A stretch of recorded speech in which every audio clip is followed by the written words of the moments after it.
So I want to invite the Regeneration Committee to come on up.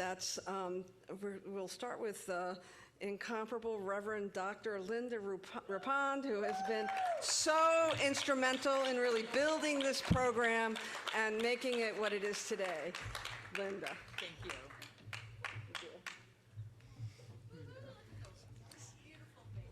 We want to show you what we've been doing. This is like when the movie gets announced, Best Picture. So we bring everybody out. So I'm Reverend Stephen Rambo. I want to start off something real quick here.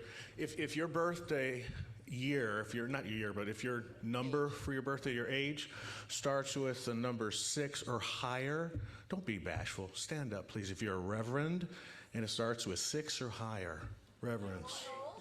6 double digits or higher. 6 double digits or higher. There you go. Okay. All right, that's good. Take a look around. All right, now, you guys to sit down, please. All right, now, if it's a 5, double digit 5 or lower, could you stand up, please? Do you see that? You see the difference here? You see? This is why there's regeneration. That's right. This is why there's a Regeneration Committee, and I'm going to get Reverend Linda here to talk about what this Regeneration Committee does other than increase those numbers. We have been for quite some time now raising money and spending our money by giving scholarships and student loans to ministerial students. And we have more graduates than this, but these are the reverends that are present at this convention that were supported by Regen.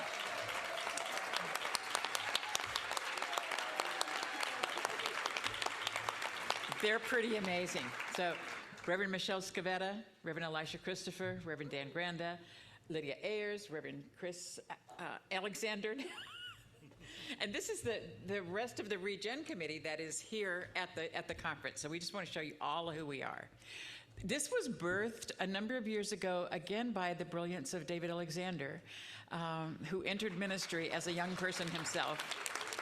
And I remember this because I got to tag along as he started drawing in other people who started ministry in their 20s, like Dr. Peter Weldis, like Dr. Christian Sorensen. And we had these meetings like, what do you think about this idea about doing this thing?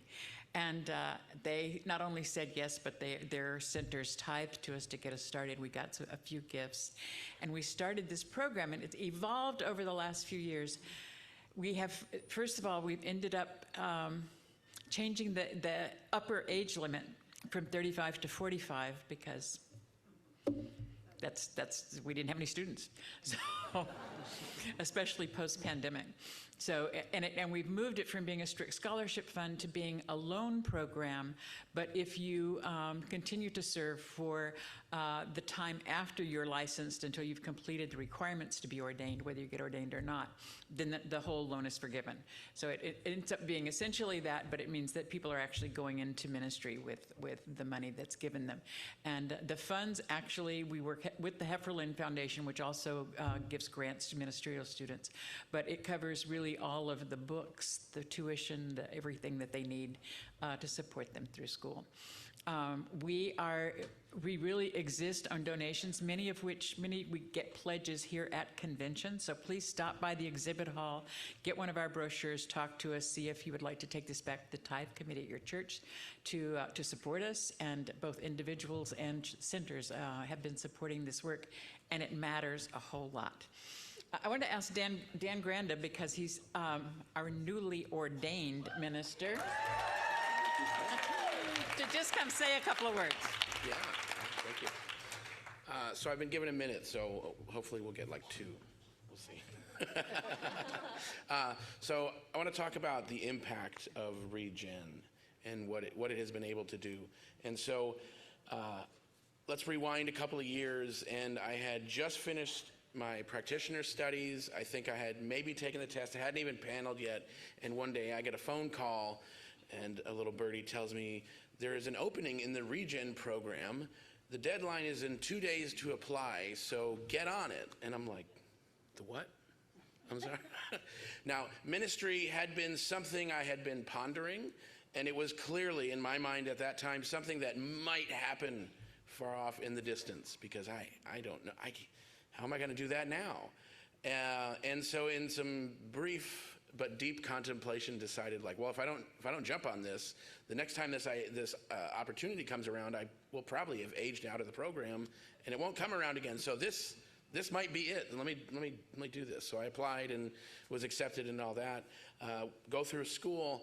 And it really made it possible to even be in ministerial school at a time where that would not have been possible for me otherwise. And so since then, I graduate and with the collaboration of some dear friends, launched what was going to then be the very first teaching center of CSL. And so that is the newest affiliated member community type within our organization. And to me, that wouldn't have been possible without Regen. The way that CSL is showing up in the world is possible because of Regen, the scholarships that it has provided us, and the opportunity to be in school and get licensed and be ministers out in the world. So, thank you. So I just want to say thank you for the support. There are many people in this room who have been big supporters of the Regeneration Program. We really appreciate your support, and thank you for continuing to support us in this work.